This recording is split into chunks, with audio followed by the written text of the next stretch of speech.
Hello and welcome to the Overland Journal podcast. My name is Ashley Giordano and I'm Senior Editor at Overland Journal and Expedition Portal. Today I'm joined by two, as they call themselves, crazy Swiss overlanders that have come all the way from Switzerland to Saudi Arabia. And I have the great fortune of being able to speak with them in their overland rig today. And we're going to talk about their journey over the last several years, how they've made their way from Switzerland to the Middle East. So thank you so much for joining me, Marcel and Chiara. Maybe you can just talk about yourselves a little bit and introduce yourselves and tell us how you made it here. Hello, Overland Journal audience. This is Marcel speaking, and Chiara will introduce herself in a short moment. We call ourselves Overland Vagabond. You know, the vagabonds, people without a home that are roaming around the world. And as a matter of fact, we started with our journey, I think 6 years ago. 2018? 2018, that's the moment we sailed off from Switzerland. Yeah. I mean, I don't want to talk too much because Chiara also should say something, right? Yes! Never mind. In 2018, we departed, and the ambition those days was to go around the world at least one time. And we arrived after 18 months or so. We arrived in Singapore just before the COVID started. We took a break, but we were never able to get back to our car anymore. And that's why when actually our dream to go in one go around the world faded away. Back to your question, what are we doing here? Well, we are having a second attempt. We started 4 months ago roughly from Switzerland, and we are attempting to reach Cape Town in these what we call season 4 and season 5 of our journey. And so far we have arrived in Saudi because we were not able in Africa to get through Sudan and Ethiopia. So we took the Middle East route, Arabian Peninsula. So far we like it a lot, but why doesn't Chiara also say something? Why don't you tell me a little bit about where you guys are from in Switzerland? Okay, we are from the south part of Switzerland, the Ticino, but actually we never lived in Ticino. We spent our life in Singapore. So Marcel was working in Singapore. I was a housewife taking care of our daughter. And after 20 years, we decided that it was enough. Time to change the lifestyle. So our daughter went to university in UK, and we decided to do something crazy. How did this idea come about? So you're working in Singapore and you have a dream to overland the world. Where did this come from? But actually the crazy idea came from Marcel. You know, you make choices in life. I wouldn't say it's a dream, but it was a kind of an attraction that I would not have to, let's put it that way. We are really lucky people. I mean, I've been working hard, yes. We have been putting some money aside. The lucky is in the fact that I don't have to work until my year of retirement, the official year of retirement, which in many countries is around 65 years old. I was 56, 57, and I decided, I think we have done enough in terms of career, in terms of, having an executive job in big companies and these kind of things. And we wanted to discover something a bit more humble, something simpler, something that allowed us to discover ourselves and ourselves discover the world. I mean, we have been traveling in so many places, but we actually did never understand and never grasp the content of what we had visited and the people we had met. Why did you think that was? So you were traveling before this, but you just didn't, was it not enough time, or you didn't have a vehicle or something to get to where you wanted to go? Or the vehicle is the mean to perform your dream if you want. In my function, in my career, in my job, in my profession, I was traveling essentially almost every other week. 1 week at home, the other week I was traveling. And if you travel for business, it's not just the way you can really learn a country or get to learn people in a specific place. And the attraction was there. I mean, we wanted to, if I can speak on behalf of both, we wanted to have a third life, if you want. I mean, there is the early years until you are 20, 25 years old, then you have the middle section, which is the big career. You have to work and you have to make money and so on. Well, this is now our third life, and we want to enjoy it in a different way, not in having to care about making money, but really having the option, having the luxury to travel routes which sometimes are also quite dangerous, not complicated. Dangerous. No, I would say unique. Yes. Yeah. And did you have to convince? Oh yes. Oh It yes. was- Tell me about that. It cost me a bottle of wine. That's not bad. A very expensive one. No, I think this was about 6 years ago, Yeah. maybe 7 years ago. I thought, okay, now obviously I have to get my partner on my side, right? So we went for a dinner, and when the bottle was empty, I obviously introduced the intention. Chiara was immediately agreeing with such a plan. The day after, I started already doing the own plans, and one of the things we had to obviously decide was to get a vehicle, and deciding how the vehicle has to be is actually quite an interesting process. Yeah, a lot goes into it. That is for sure. Did you see this coming? Oh, When yeah. he sat down, were you like, oh, Yeah, something like that. something's going on? Yeah, something is going on, and I was maybe I was like a boat or a car. That was the question. I didn't know which one, but I know something was coming. When the bottle of wine came out, you... Not really the bottle of wine, but I was thinking something is happening here. Right. Because you did talk, we talked about this earlier about how you were trying to decide whether boat or Yes. vehicle, right? Yeah. So why did you end up choosing the vehicle as your platform for travel? Well, both are actually good way of traveling the world, but you have to kind of understand what do you like most. Are you liking more the water and being able from port to port to enjoy the freedom on sea, or are you more interested in discover what the land has to offer, the mountains and the deserts? We are passionate about deserts. I love deserts. With a boat you can't see a desert. It doesn't work. What do you love about the desert? I know you guys are so passionate about the desert landscape, and we've really enjoyed speaking with both of you about like all the different desert scapes that you've seen all over the world. But desert is they are peaceful, they are nice, they have history. They are fascinating, or what is the word? I don't know in English. Yeah. And we love the desert. It's nice. We can spend many days inside the desert, and it's never enough. It's amazing.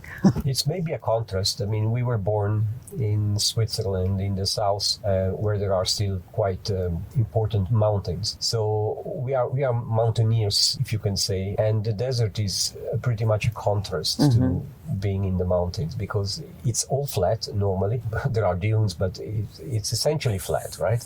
But what is also very amazing is the fact that you may be hours or kilometers away from getting another human being or finding another human being.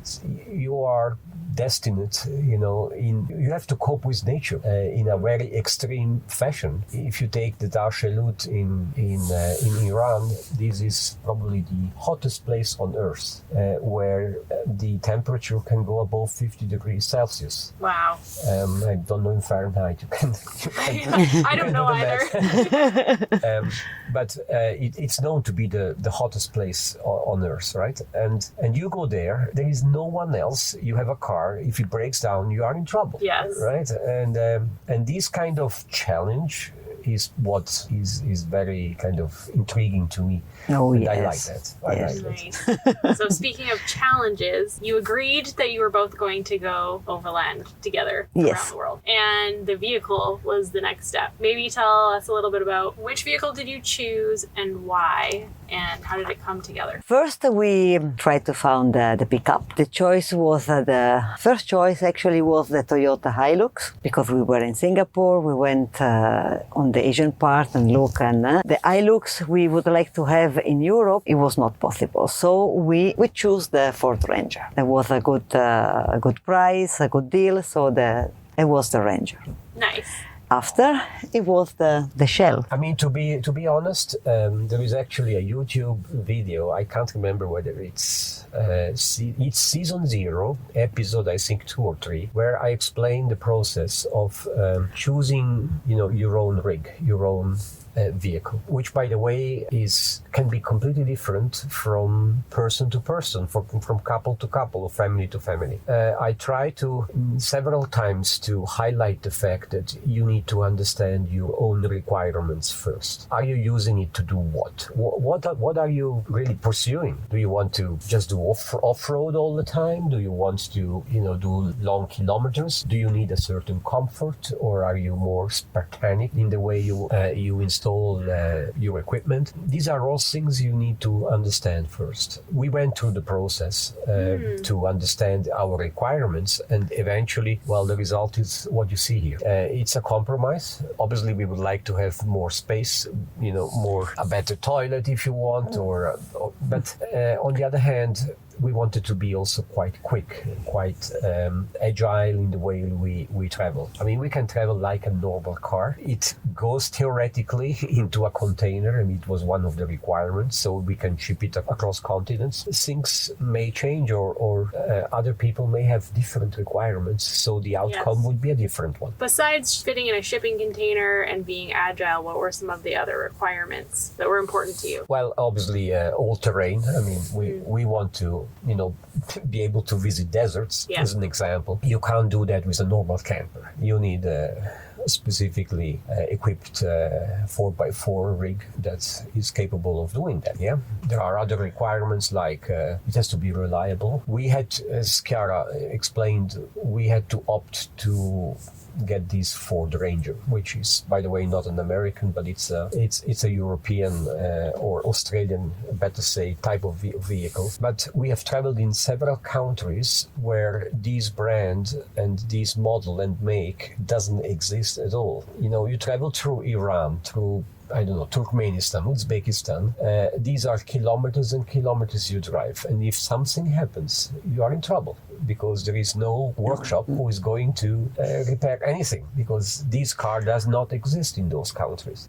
So that was a compromise. I would have liked to have a Hilux. Did you buy the Ford in Singapore, or did you buy it in Switzerland? How did you... Well, the entire planning lasted about 4 years. Planning and build, I have to be precise. Planning and build lasted about 4 years. 2 years was the planning itself, and 2 years the build. Now, the platform had to be bought after 2 years, and by that time we were about to ship everything from Singapore back to Europe. So we bought the Ford Ranger in Germany, because it was just easier to get it there. Right. And we imported it into Switzerland. We drove it straight to Vienna, close to Austria, where the cell, which is the camper side of the car, was started to be molded, and that was the year number 3, where the cell got molded, attached to the frame, and so on. And the 4th year, that's when I took over, and I did the entire interior, and also the change to the vehicle. New suspension, new shocks, new bumpers, the winch, and the usual stuff. Right. Which suspension did you go with? Originally, Shock. I didn't use the stock ones because they were not rough or tough enough. So we bought the Old Man Emule.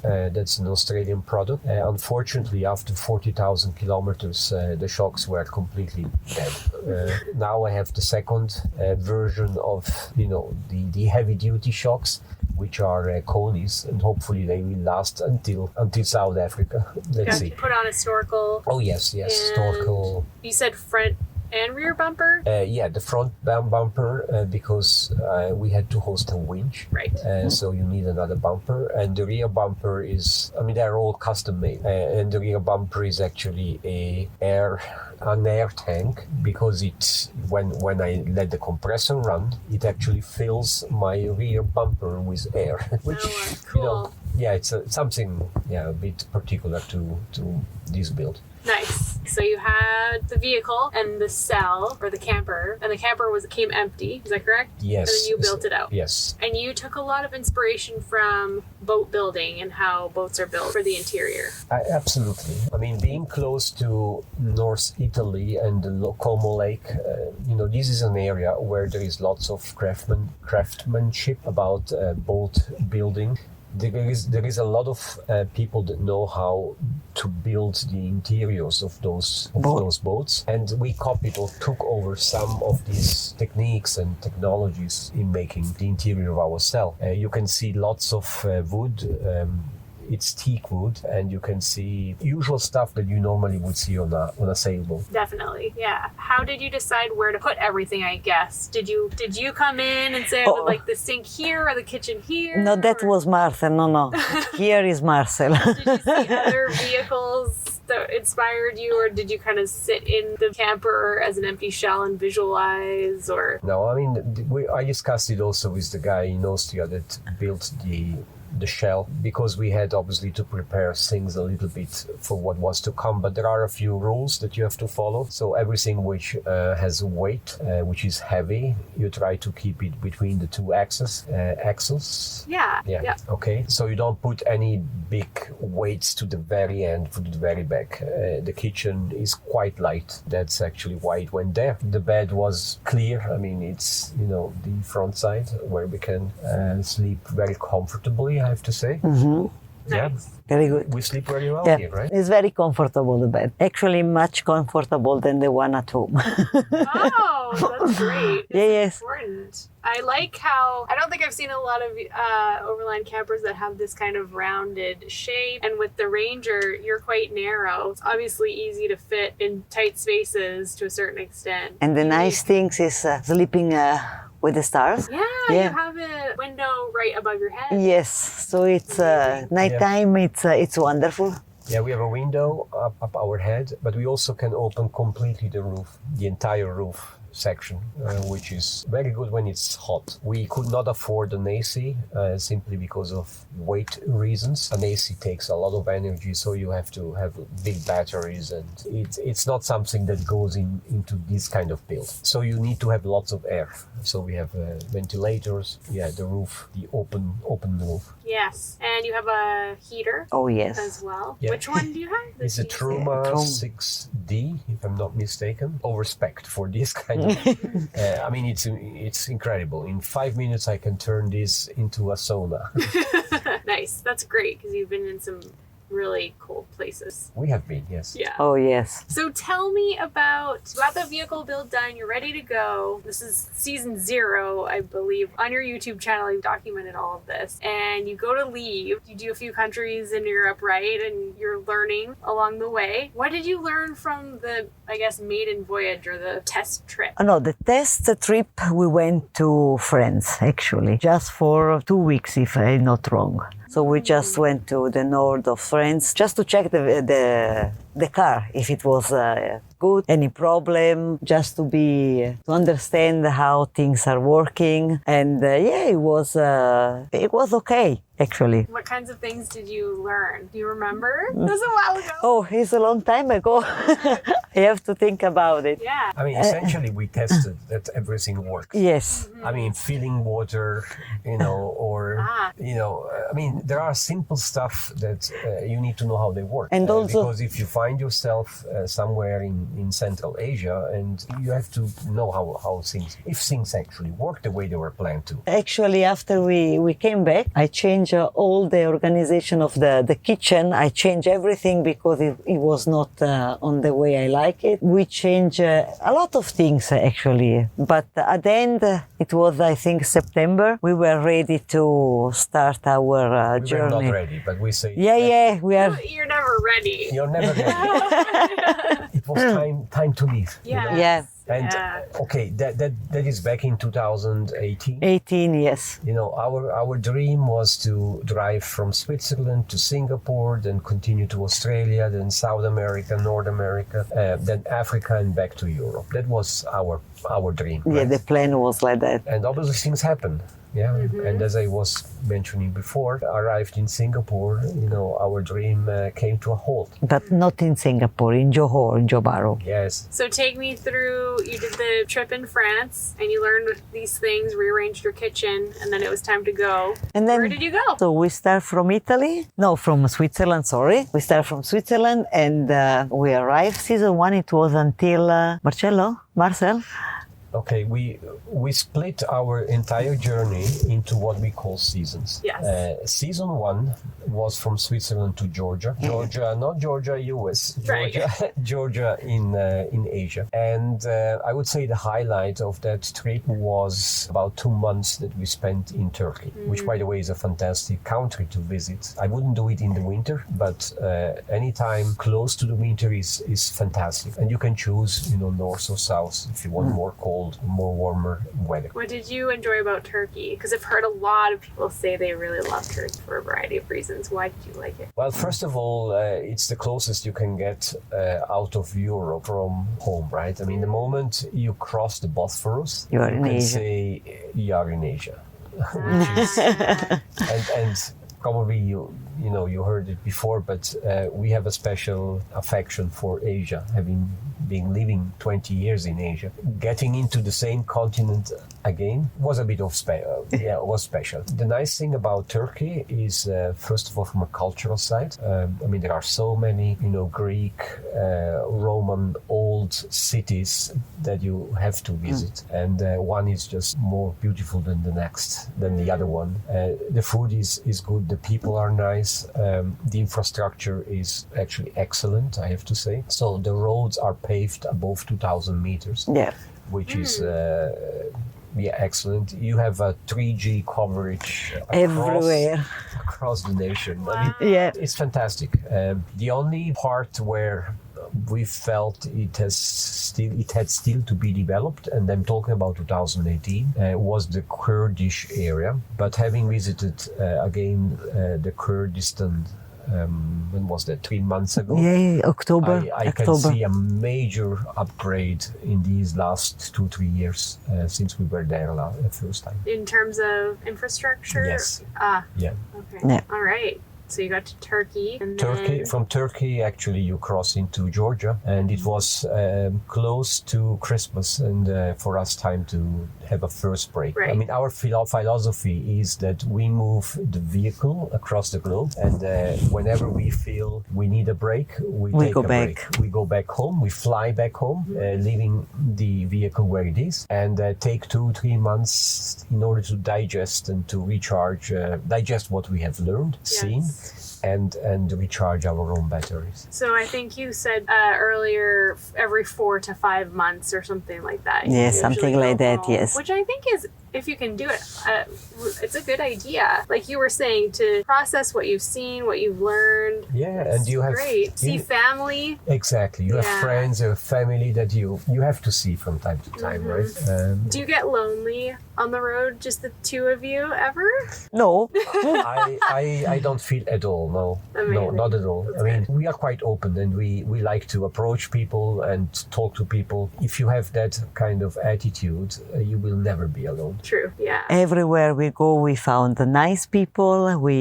It's fantastic traveling like that, because really you have friend everywhere. We have friend everywhere, actually. It's amazing. And having those breaks to go back home and see friends and family probably That helps is- as well. yes. A little bit of a recharge. Yes. You come back fresh. Yeah, because after 5 months you start to say you see a nice place, something very nice, or an archaeological site, and you start to say, yes, nice, very nice, okay, another one. So it's really time to stop, because you don't enjoy anymore what do you have. So it's time to really have a break. Okay, so you made it to Georgia, Yes. had your break, and came back. We came back in March.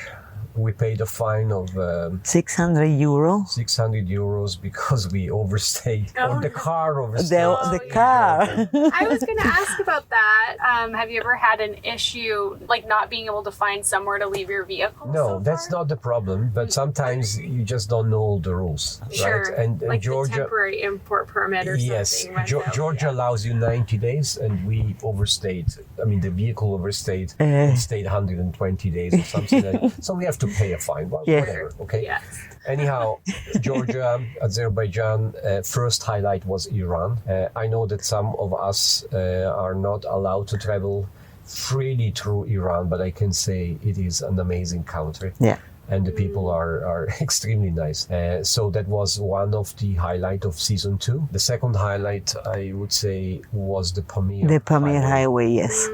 When you start to, I mean, obviously there is the Silk Road, you go through Uzbekistan, Samarkand, and all these nice places. But once you start the Vakan corridor and you go up 3,000-4,000 meters and you reach this plateau, which is like the roof of the world. I mean, it's just amazingly beautiful. And that's the Pamir mountain, Pamir, the highway Pamir, which is not a highway. Oh no. It's actually a track full of potholes. That's what the Pamir Highway is. Then you go down the other side and you reach Kyrgyzstan, which is Switzerland of Asia. Everything is green. There are pastures all over the place. Beautiful. And we ended season 2 in Almaty, which is in Kazakhstan. Kazakhstan being number 4 or 5 biggest country in the world. I mean, huge. Amazing. What was it like keeping track of documentation for all those border crossings? Was it difficult or? Well, in comparison to what we experienced these last few months, Yeah. we are talking, we Yeah. are now actually on Right. season 4, right?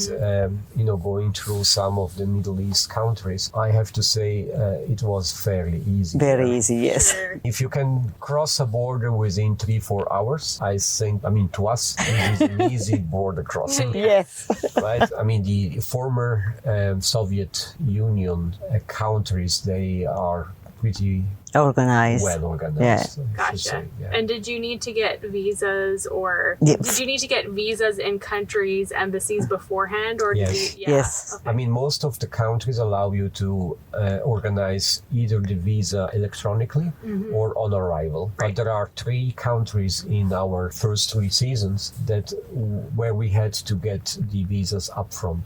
One was Iran. There is no way you can, or at least there was no way before you could get the visa outside of your home country. Okay. The second one was Russia, and the third one was China. I will come when we talk about season 3. Yes. The problem is that when you get your visa in your home country, it's normally only lasting, or it's expiring normally after 6 months. So what happened, and that's actually the reason why we also put in the brakes. When we came home from Almaty, we flew home to get the Russia and the China visas, Yeah. so we could go for another leg, which was in season 3. Right. And what about a carnet? Did you have to get a carnet at all? Yes, you need a Yeah. carnet for not many countries, but definitely for of those I just mentioned, Iran. That's a must. You guys are so fortunate that you can travel freely, like you were saying, through Iran. Because I know British, American, and Canadian need to hire a guide that goes with them or have restrictions on travel. So Yes, yeah. yes, unfortunately. Yeah. Maybe these will change one day. Yeah, we'll see. I hope so.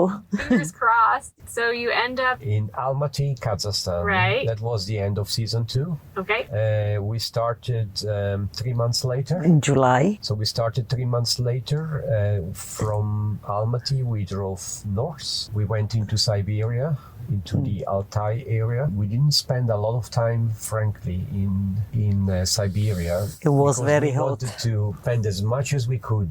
We got 1 month's visa in Mongolia, and we really Yeah. wanted to have 30 days in Mongolia. And we had an appointment at the Mongolia-China border that we couldn't miss. It was the 10th of September. We had to be there. So eventually we stayed only 2 weeks in Siberia, but it was enough to learn the Altai area.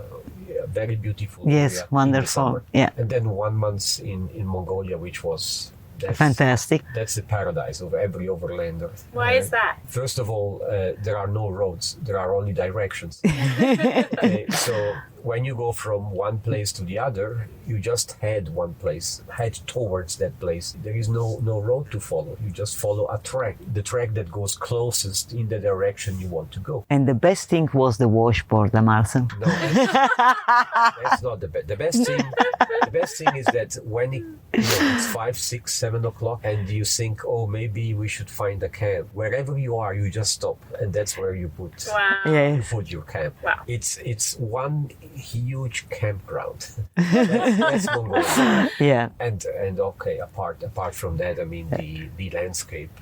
They're is beautiful, fantastic. We started to visit one part of Mongolia which is not known at all, which is the Altai side. And what we experienced in that 1 week was sensational. The second, I would say, highlight in Mongolia was the Gobi. The Gobi area. Desert, yes. We crossed the Gobi, in each direction. We were a bit crazy because we were alone. Mongolia is quite tough on the vehicle.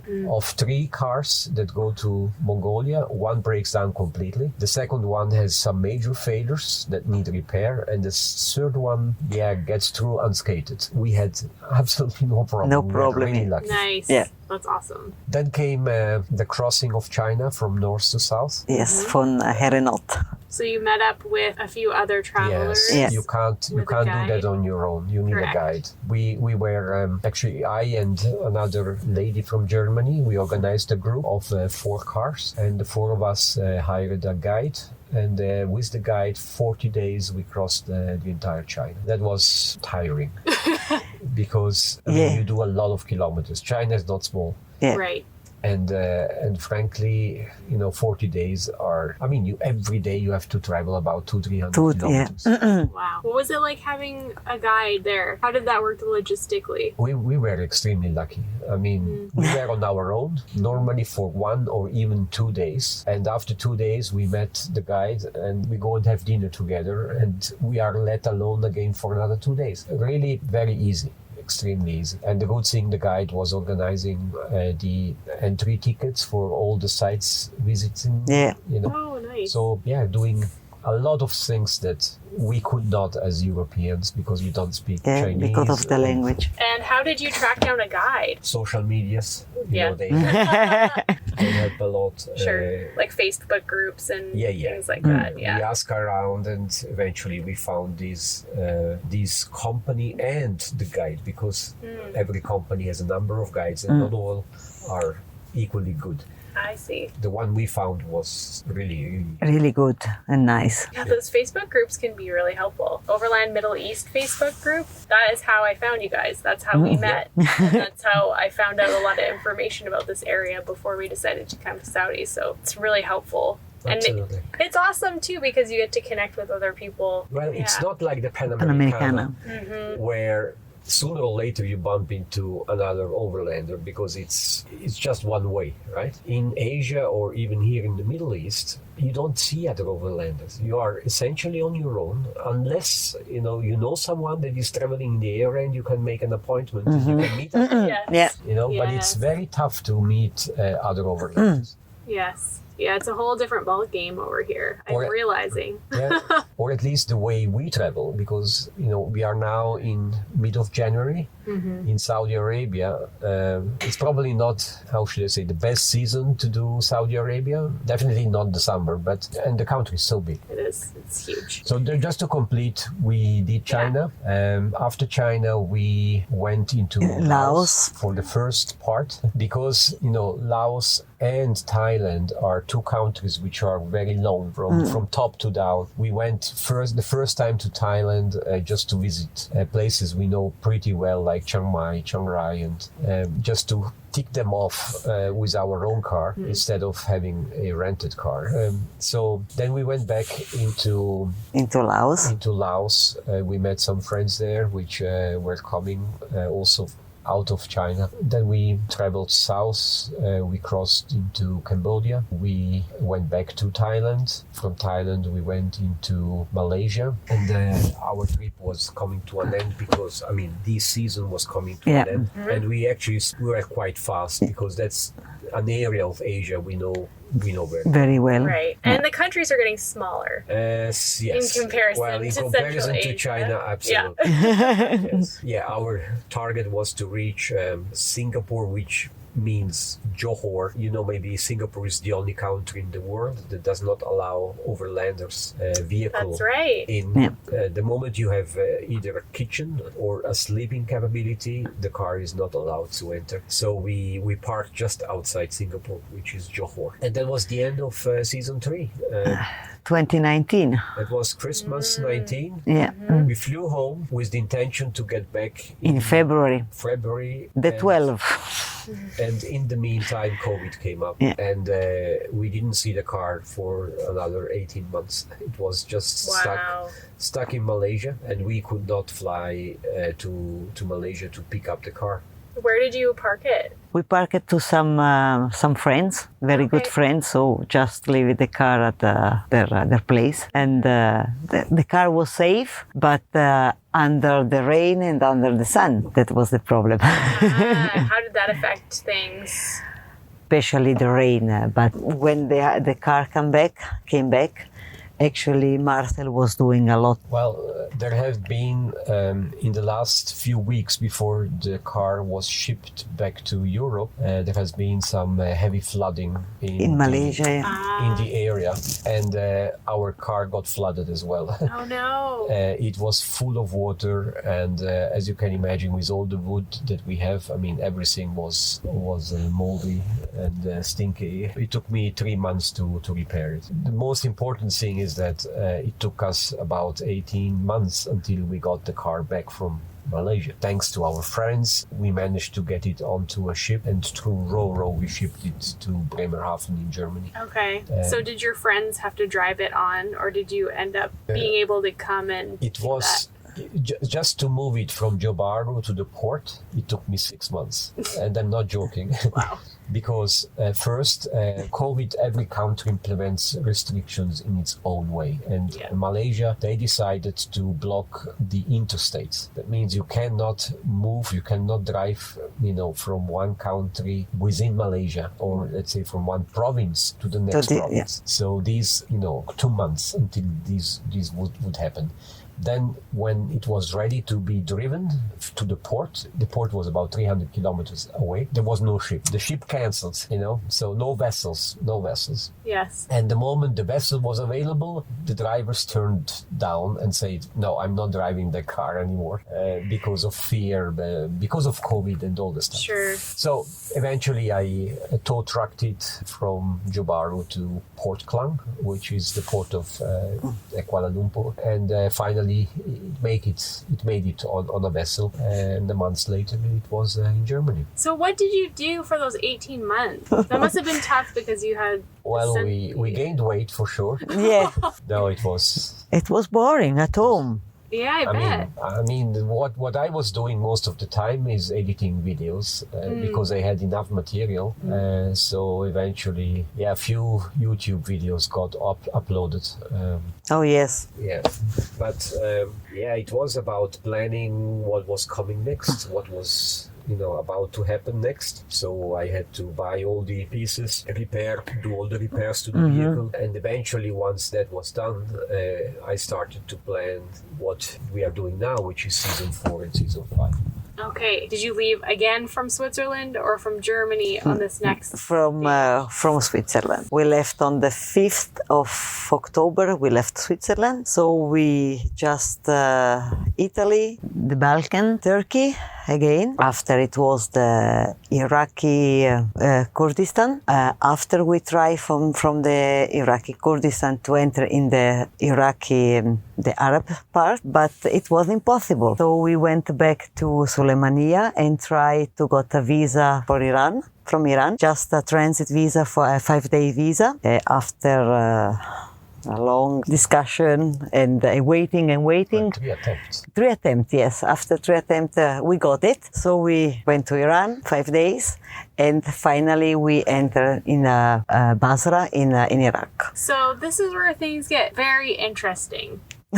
Oh, yes. Because I don't think a lot of people have gone through Iraq as overlanders. And you were saying that you think that possibly you guys were the first in almost 30 years. First of all, you need to know Iraq has actually the northern side, which is the Kurdistan. And the Kurdish side of Iraq is something that you can explore as an overlander. So when we talk about the real Iraq, we talk about the Arab side of Iraq. Okay. That's where Baghdad, Najaf, Basra, and these cities are. And as you correctly say, I think it's about 30 years that no one is traveling that country. Why And, were you? Let's do this. Let's go. Well, that's through our adventurous spirit, right? Someone had to do it first. Sure. Yeah. And we And you saw a possibility, obviously. we felt predestinate in the sense that you just don't drive to the border and you knock the door and say, Hey, we are hello, here. we are Swiss, can we get through, right? Sure. That's not the way it works. We prepared this trip for about 6 months, and we obviously got in touch with the consuls of Iraq in Switzerland and had long conversations with them, and eventually they helped us to understand what is the procedure to get through Iraq. It's actually something that the country Iraq has not been pursuing before these days, and now they want to open up a little bit, and we were probably just the first doing that. So what did those procedures entail? 6 months of planning and research and... Well, the fact is that Iraq is willing to open the borders to travelers like us. Okay. So the procedure is essentially to arrive at the border and explain them what they have to do. But the fact is really that no one knew what to do when we arrived. Gotcha. Because why would they? Because we were the first one, Right. and no one knew that Baghdad being the capital of Iraq, the Baghdad government is actually interested, in having foreigners traveling through their country. Right. But they don't know that at the border. Okay, so it was absolutely not easy to get. And the border crossing from Iran to Iraq took an entire day. I think we arrived at the hotel in Basra. It was about 11 o'clock. 11 o'clock at the night, yes. In the night, and we started very early in the morning. So it took us, 15 hours. 16, 17 hours, yes. And then comes the crossing of Iraq, which is, we have overlanded in over 50 countries. This is really, really another dimension in terms of challenge, in terms of difficulty of traveling. What did you have to overcome traveling throughout the country? Well, it's ambivalent. On one side, you have extremely nice people. Yeah. When you go to the villages, you can explain, Chiara. Yes, the people are very kind and very warm. They open their house, they give you food, they give you everything. You are like king and a queen. Really, it's something amazing. They're wonderful. So the people, the villagers and so on are extremely nice to be with. But to move around, you have to go through main roads that are filled by checkpoints. And checkpoints, we saw some checkpoints here, those here in Saudi. Those in Iraq are of a complete different nature. You get stopped in any case. Every time. And if you are lucky, in 10-15 minutes you can go on. If you're not lucky, you wait 2-3 hours until they let you go. Wow. And Okay. how far apart are the checkpoints usually? It can happen that you drive another kilometers and you get to the next checkpoint, which does not talk to the previous checkpoint, so you start the entire procedure again. Wow. The difficulty for us is that you actually don't know what they are checking. I was going to ask you, what are they checking when you're there for 15 minutes? They take the passports, they make pictures of all our passports. There are a few other papers that we have with us, and then starts, the entire process of talking to the superior of the superior, talking to the general, talking to, I don't know to whom they talk. And eventually, they say, yeah, you can go. It's very tedious. Sure. Who is manning the checkpoints? Is it military? What group, I guess, make up the Yes, checkpoints? these are military military checkpoints. Yeah. Yeah. Okay. And what are they? You don't know what are they looking for? Are they there to protect whoever's going along the highway from? I mean, they always say it's for your safety. That they check you. We don't understand. We rarely understand exactly what they want to check. How many days did you spend in Iraq? In the Arab Iraq, so from Basra to the Jordan border. Yeah. We spent in total about 10 days. Yes. Okay. I think that's enough. Yeah, I was gonna say, did it feel worth it for all of the checkpoints and the paperwork and the time to be able to experience those beautiful sides and chat with the local It's people? an adventure challenge that we wanted to undertake, and we are extremely happy that we did. Yes. And we opened the route, to be very frank, because it's the only way you can drive today a car from Europe to Middle East without having to ship it. Amazing. I mean, Syria would be another way, but it's closed. You don't drive to Syria these days. Iran, there is a ferry from Iran to the Emirates. Since COVID, this ferry is not working, or at least it's only working in part. You can ship the car, but you can't go. I mean, it's a ferry anyhow. Sure. The only way on the road to come from Europe, to drive from Europe to Middle East, is through Iraq. And I thought it was really interesting that we were chatting earlier. You were saying that a couple of other groups have actually now come through Iraq into Kuwait or... Yeah, you mentioned these Overland Middle East group. Yes, the Facebook group. That's where I posted just a short article about our experience to drive through Iraq. I don't know how many people have asked me questions. How did you do it? But a lot. And as a matter of fact, 2 months later, a German couple has done the same. However, after 3 days, I think they turned into Kuwait. They didn't go any longer through Iraq, which is understandable. I mean, Iraq is really a tough, very tough country to overland. And how did you find accommodation there? Like, were you camping? Were you not camping? Were you doing hotels there? Did you feel safe? There are places you have to go into a hotel simply because there is no way you can find a camping ground, actually camping spot. A spot where to stop, where you are not spotted by someone. Right. The problem is if you stop somewhere, it's a matter of 10 minutes, half an hour, and you will have the police there checking you out. Around or close to the big cities, it's impossible. It's impossible. Yeah. You have to go into a hotel. But the good thing is when you go into the small villages. So in the marshes, which is in the south of Iraq, there are many such little villages. You just drive into those villages, and normally you will see a big house in the middle, in the Mudi. There, that's where the sheikh of the village is normally hosting his guests. And once the sheikh accepts you as a guest, you are protected by him. There is no police, no officer, no military or whatever that can harm you. He takes responsibility, and there you can camp. You can camp in his village. And he tells you what to do. He gives you access to his house. You can do everything. That's fascinating. My other question was about preconceived ideas about a place. So Iraq is somewhere I think that globally we have preconceived ideas about what that country is like. Did you have any of those when you went in? And how did the trip through the country change them? You can't avoid it to have preconceived opinions about a country simply because our opinions are influenced by the medias and the way how things are presented to us. Luckily, and it's just one way, but luckily there are social media platforms that allow you to gain experience from people who have traveled before you. That works as an example for Iran. I mean, everyone, in the Western Hemisphere thinks Iran is probably one of the worst places to go. I'm so sorry, but it's apart from being fantastic from a landscape perspective, people are genuinely nice.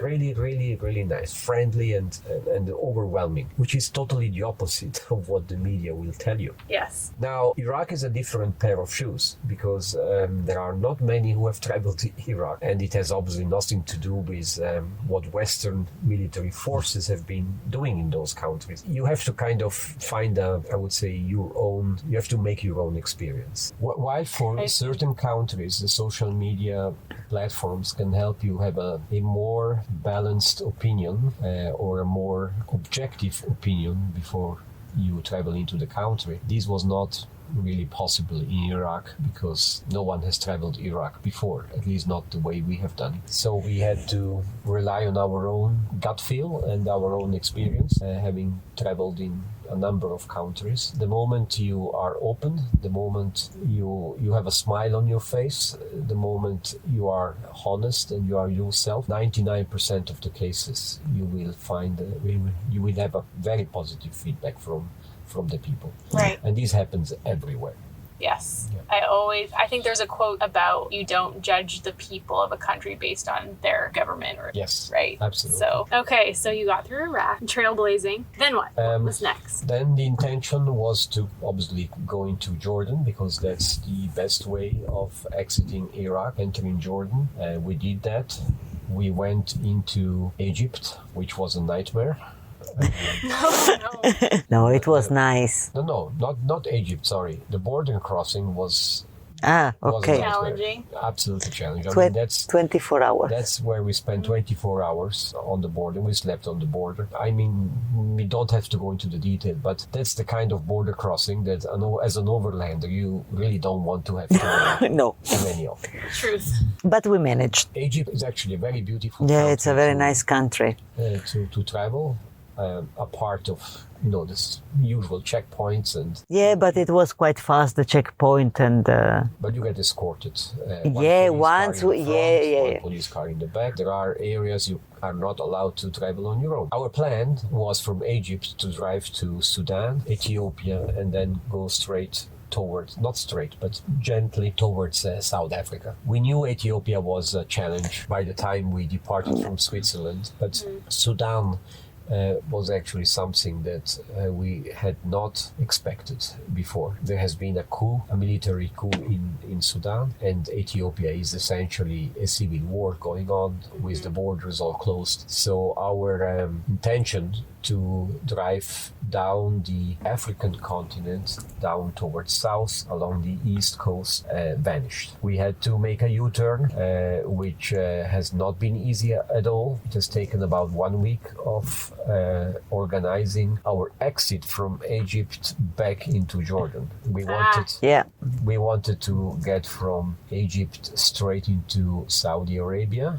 which was not possible because of COVID, and the only way we could get back to this site, the Arabian Peninsula, was to travel again across the Sinai with a 4x4, and then from Nuiba, which is in Sinai, ferry it into Aqaba, Jordan. Unfortunately, no 4x4 has done that before, or at least not in the last, 5 to 10 years. So we had to get the permits to drive our own vehicle through the Sinai, which took us for 4 days. And once we had the permits, we made it through. Wow. And that's another article we put, in Facebook, just to explain how other overlanders could do it in the future. Nice. So you're traveling in a really tricky time in tricky places and trailblazing through, and you made it into Jordan. We made it back into Jordan.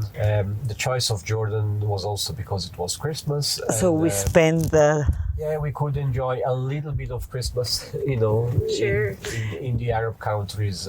It's not as easy as you can imagine. Sure. But Jordan has a Christian community, so it was good. And preparing our crossing into Saudi. Saudi was meant to be a short trip in the north. Now has become a highlight of this entire season. Yes. We will spend probably about 2 months, and I think we enjoy every single minute in Saudi. It's fantastic. It is incredible, isn't it? It's very That's nice. where we meet. Exactly. Here we are. I had seen you guys in the Overland Middle East Facebook group, and then followed you, I think, on Instagram at some point, and I had been following your journey through the area, and I saw your post on that Facebook group about Iraq, and I was like, what is going on? What are these crazy Swiss people doing? No, like it's incredible, like a testament to patience and tenacity and just resourcefulness that you're going through these areas that people haven't gone during a pandemic at the same time. It's not easy to travel right now, so I think it's pretty cool. Saudi, right? Saudi This place is special, really special. amazing. It's amazing, yes. I wasn't prepared for Saudi, to be frank. Apart Sure. from a few places, I had not a real, clear clue of what Saudi was, and I Right. thought, well, it's essentially a big desert, empty and boring. You've been traveling as well, Ashley. Surprise after surprise. It is one huge national park, It is, yeah. right? And it doesn't finish to surprise you. Yes, it was like Overland or Paradise, like almost every single time. Like you were saying about Mongolia, you could Yes. just pull over somewhere incredibly beautiful to camp, and there's no one really there. Most of these places are empty or not very many people around. So it's really special here. I feel like there's so much to see, so much history. People are incredibly welcoming and friendly. I've never experienced that enthusiasm before. And a diversity of terrain. Like we just went through this wadi together a Yes. couple of days ago that was like an oasis in the middle, and there's water running through it, and it's green and beautiful, and these big orange cliffs, and then the next day you're in the dunes or you're in a volcanic area. Like it's overwhelming, I think. Yeah Yeah, that's what I said, I think to you 2 days ago, right? I'm afraid actually to move off or go into another country because I kind of fear that I won't experience this anymore. Yeah. So I'm a bit afraid actually to leave Saudi, but I mean, obviously we will do it. And Oman is supposed to be incredible. Yeah, so. Oman is our next country, and we will probably finish in the Emirates, in Dubai, and close our season 4. That's why we take a break, right? Yes. Close our season 4 in Dubai, and then continue our journey from Kenya. We will ship our vehicle to Kenya and drive from Kenya to Cape Town. Fun plans on the horizon. That's very exciting. It'll be really nice to watch you guys continue on your journey. We are honored. Yeah. I was going to ask you, Chiara, about if you have any travel tips for women traveling throughout the Middle East that have come from the West, because I found when I was researching for this trip, I was a bit unsure about like what to wear or how it would be received, if I don't have a headscarf on or. But I think if you are in a big city, you don't have really to cover yourself. The people in a big city, they are more open. But if you are visiting a small village especially, it's nice that you cover a little bit. You don't really need to wear a abaya. But just cover your under your knee. Mm-hmm. Maybe put a scarf sometimes, also if is not required. It's just, sometimes the people, they are looking at you like you are coming from another planet. So it's just a little bit of respect to the local people. But otherwise, like a woman, I don't have a big problem. It's okay. Yes. I think Saudi is opening up itself incredibly. Sure. I mean, 5 years ago, it was much more difficult for a woman to travel, Definitely. a Western woman to travel Saudi. But today, I would say, yes, you have to obviously be respectful. Yeah, a little bit of respect too, because you are visiting the country, but otherwise, I don't feel it's okay. No problem. Yeah. I feel that way as well. And I think, wearing loose clothing was one thing that I heard that was important. Yeah. Like nothing too low cut, so like kind of a looser top and no like tight pants. No. Or wear something over top. Like you have it's like a jean dress. Yeah, it's a long dress, and sometimes if I really in a small village, I put my scarf and it's all. And now you have also to wear the mask, so it's okay. Yes, exactly. You have an abaya, if like listeners aren't familiar with it, which I wasn't either before I came to this part of the world, but it's like a long black robe. and you can pick them up. I think I got mine in Saudi. I don't know. I also pick it up here in everywhere you go in a small market, in a mall. You can find it easily. It's not a problem. Actually, I come with my things from Europe, and it was a little bit of color. Yes, exactly. Yeah. It was interesting because I was trying to watch, well, Richard would like watch the reactions of like the men that were passing me by just to kind of see. And it seemed like if my hair, like I have long hair, and if it was out, I think they kind of would like look and do a little double take and then like look away.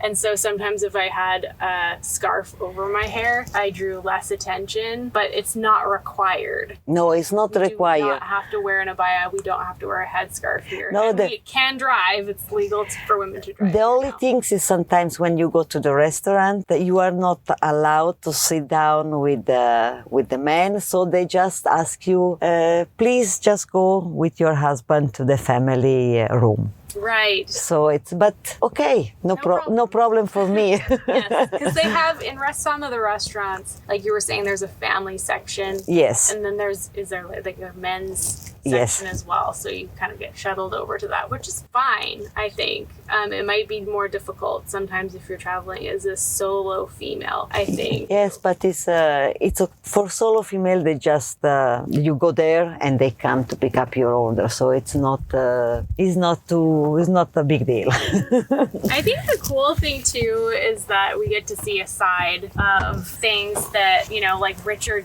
doesn't get a chance to see. Like we got invited to somebody's house and he kind of got shuttled away into this back room and he got to hang out with the husband and the boys, and I got to hang out with the mom and grandma and the kids and got invited into the kitchen and you get to see them without. Yes, I got the same experience. Sure. Yes. Yeah.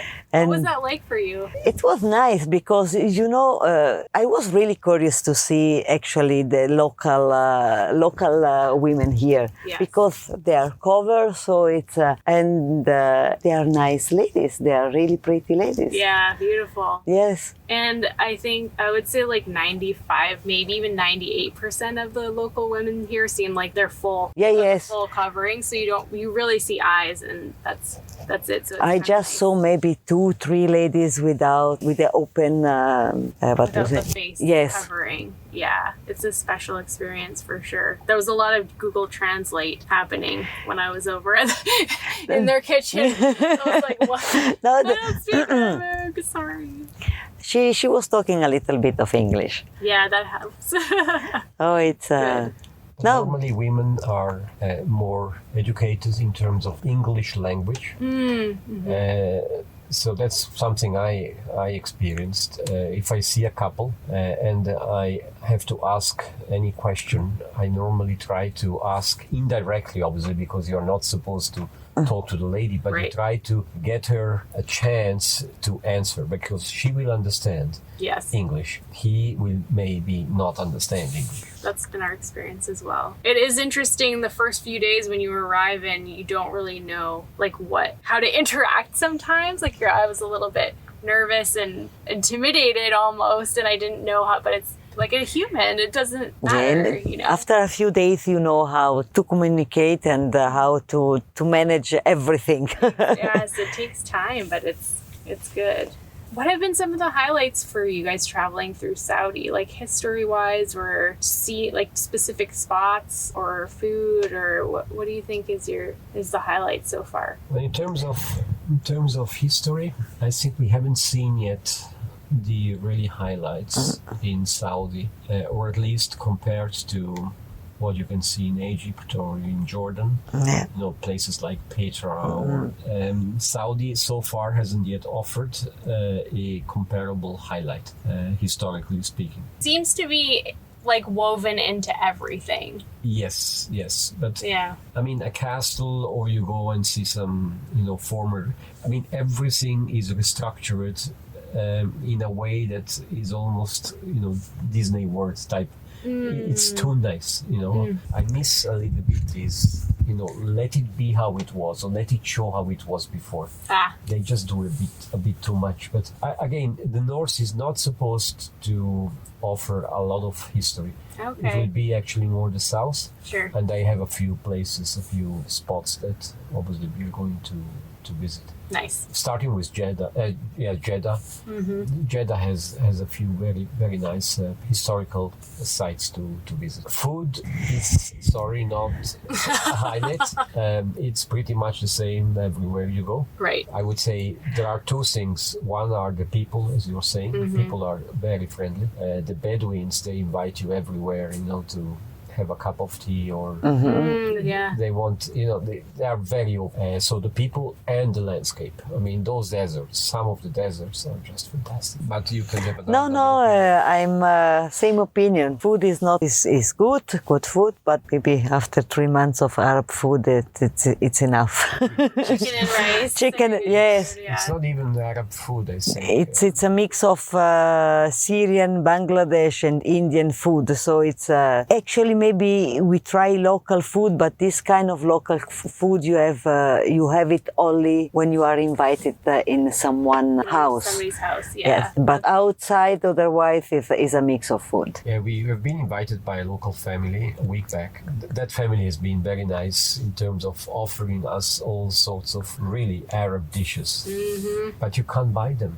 You have Right. to, you have to be invited. You can't go to a restaurant and enjoy the same culinary experience. Mm-hmm. Yeah, we had really good Syrian food in Riyadh, and that was the gentleman that invited us over. That was Syrian food. Yeah. It's not Yeah. quite the same, but it was delicious nonetheless. Lots of different influences from this side of the world here too. So take me through a typical day in your life. And I think that is a hard question to ask because every day is so different. But do you have certain rituals or things that you do that are the same every day? Wake up, breakfast, Coffee. coffee. First things is the coffee. The first things morning time is coffee. What kind of coffee do you make? Oh yes, that is the typical Italian coffee with the mocha. She makes a killer cup of coffee. So we do the coffee, and after breakfast we try to be ready in around 20-30 minutes. And we start our journey. Or we already have decided what to do the night before, or we just go inside the car and we drive. Marcel, go ahead. Just to clarify one thing, I mean, I know that especially the non-overlanders, they believe we have a perennial holiday. I was going to ask you about that too. I was going to say, what is difficult about overlanding? Because you are not on a holiday. It's not a vacation. So, sorry, continue. No problem. So I try to explain that this is absolutely not a holiday. The holiday is when we take a break and we go home. Yes. That's our holiday. When we are overlanding, I mean, I feel this is a full-time job. It is. For sure. Okay. Apart from the 6 months it took me to plan this trip, Switzerland to South Africa, I had to find probably 250 or 300 sites. Apart the fact that it took me about 6 months to plan this trip from Switzerland to South Africa, and I have pinpointed about 300 places that we wanted to visit. Okay, and obviously you have to choose which is the place or the places you want to put on your list, and you have to do a lot of reading, a lot of research. So this is something you do before that. But once you are on the road, I mean, every day you have some challenges, be it where do I get water to fill my tanks, where can I get diesel, where can I get grocery, and the groceries here, it's not like going into a mall in Canada, right? No. It is different. Sometimes it is a challenge. It is, and you have to check 2 or 3 small shop to find the. Come 4 o'clock.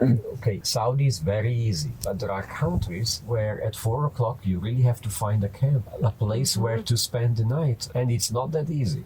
No, it's not that easy. Every day you have a number of challenges to solve. I find it very rewarding, but again, it has nothing to do with holiday. No, I confirm. I confirm. For sure. Everything is like trying to figure things out. Oh, Like, yes. We're talking about where do you get water. And obviously, like from our experiences in Latin America, you can get water at some fire stations or the store or whatever. But here is different. So We are were in the talking about that desert. today. Where do you get water in the desert, right? But actually, And you find it. Yes. actually it was, now we know that if we go close to this kind of mosque, that there is the tank and the filter and we can have the water from there. But when we enter, it was like, oh, now where we can get Everything some water. changes Yes. to, Yeah, but they are gravity fed, those water tanks, and frankly, it takes 1 hour to fill our tanks. Until you have the pipe sorted out, because Right. it takes 1 hour, just to fill our water tank. Yes, everything does take longer, I feel. Like you're not, I'm going to put my dirty laundry in my washer and dryer and it'll be done. in That an is hour. that is another problem. But here in Saudi is easy, because wherever you go in a apart hotel or in a hotel somewhere, there is a laundry. Everywhere you can find a laundry or a dry cleaning, whatever you call it. In some places it's expensive, or you don't have it, so you have to go back like the old time hand wash. Yeah. Yeah. I really want to go to Alaska. That I want to do it. Nice. Yes. Why? I don't know. I like the idea to spend sometimes in Alaska with the snow, cold, the dog. It's like the opposite of now. Yes, but it's nice to have all the experience together, and you can compare which one is the best, or not which country is the best, because all the country are the best. They are nice, and but the experience. Yes. The moment. Or the moments, yes. Yeah. How about you? We will eventually visit all continents. It will take us another 3-4 years, but this is a project that we will complete for sure, unless as long as we are in good health. Yes. We are going to do this. Let's put it that way. Now the question is, what will we be doing next? What are you really looking forward to next? No, every continent has a number of highlights, or every season, as we call it, has a number of highlights. So I can tell you, which will be the highlight in season 5, because I have planned already, and I know already which is okay. Next will be Australia. Yes, we have been different times or several times in Australia, but there are a few areas we would like to join the dots, because we have seen the dots, but not what is in between, right? Patagonia or Central America or North America, Alaska, there are many beautiful places, but what I'm trying to figure out now is which are the places we will revisit after, because we need to have a story after the story, right? Sure. So since one of our missions is to share what we see with our own eyes, the question will be, which friends are we going to include in our next big Amazing.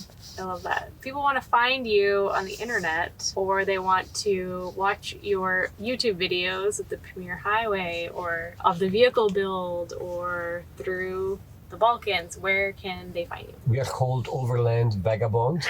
We have obviously our overlandvagabond.com site, and that's from there on you can find all our social presences in Facebook, Instagram, and Twitter. That's where we communicate while traveling. So we write 1 or 2 posts per week with lots of pictures. The moment we are not traveling, we work on editing videos, and that's where YouTube and Patreon channels are being active. Overland Vagabond is the way how to find us in all those places. Perfect. Patreon is for the very close friends and family, but obviously everyone who wants to know more about what we are doing is welcome to join us on Patreon. They enjoy a number of services that are unique. For instance, we are traveling now, and they can see in real time where we are. They can send us in real time, questions, or we do special videos for them. I try to post every 2 months a specific message about what is going to happen next. So they have an advantage over all the others because they know exactly what we are about to do. I mean, I don't know how long it will take to publish these podcasts, but there are not many people who know that we are targeting to drive to South Africa. Insider info. That's insider info, but our Patreon people, they know it. They know it all. They know it all. Yeah. Well, thank you guys so much for taking the time to chat with me and for coming on the Overland Journal podcast. I super appreciate it. And it's been really lovely to talk to you and hear about all your experiences trailblazing through the world. It was very nice to meet you, Ashley. Thank you so much. And thank you very much. Thank you, everybody, for joining us. And